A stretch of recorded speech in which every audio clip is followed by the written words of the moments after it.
Hey there, I'm Brandon. This is the Dirt Church Devotional. Yeah, we just came off an election cycle, and a lot of people are excited and a lot of people are not excited. And I thought, being such a person of great influence as I am, and by the way, I'm saying that with a little bit of sarcasm, but being a person of such great influence as I am, I thought I had better weigh in on all this political talk. So I'm going to. So, first of all, before I do, how many of us would like to live peaceful, quiet lives? All right, well, considering I'm all alone, I will consider that unanimous. Hopefully you raised your hand too.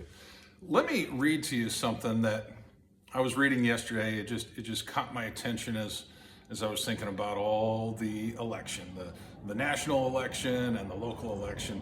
Let me read to you. This comes out of the Bible, comes out of 1 Timothy chapter 2, starting in verse 1. And it says this: I urge then, first of all, that requests, prayers, intercession, and, get this, thanksgiving be made for everyone, for kings and all those in authority, that we may live peaceful and quiet lives in all godliness and holiness. This is good and pleases God our Savior, who wants all men to be saved and come to the knowledge of the truth.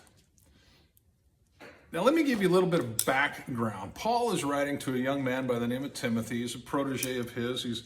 He's a young pastor. And at this time, Paul wrote 2 letters to Timothy. This one, 1 Timothy, he wrote shortly after being released from prison. You see, Paul was a political prisoner, political religious prisoner of Rome under the authority of Caesar.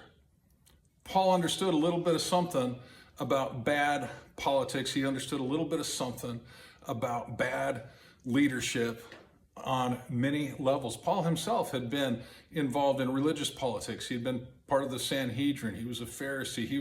He was high up in this. All right, but now he was a prisoner, or had been a prisoner, political prisoner of Rome. Now, 2 Timothy was actually written while he was in prison later, waiting to be executed by Rome, by Caesar.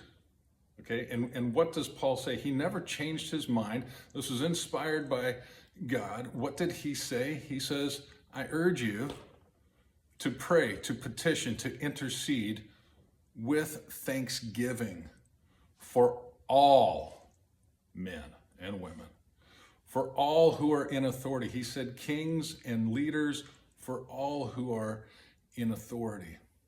Now, it's a lot easier to be thankful for somebody that you agree with. It's a lot easier to be thankful when the person that you voted for is elected. It's a lot harder to be thankful for the individual, not just the situation, but Paul says for all people. It's a lot harder to be thankful for a person that you disagree with. And yet, that's what Paul tells us to do. Pray, petition, intercede with thanksgiving for all who are in authority. And that's the key to living a peaceful, quiet life. I think a lot of times we want the peaceful, quiet life, but we want it on our own terms, and we refuse to follow God's instruction, which is to pray for even those you disagree with. Why? Because it pleases God. Not just pray for, but with thanksgiving. All right, chew on that. Maybe let it affect your prayer life. Let it affect your attitude. And let's move towards a peaceful, quiet life. All right, talk to you next time.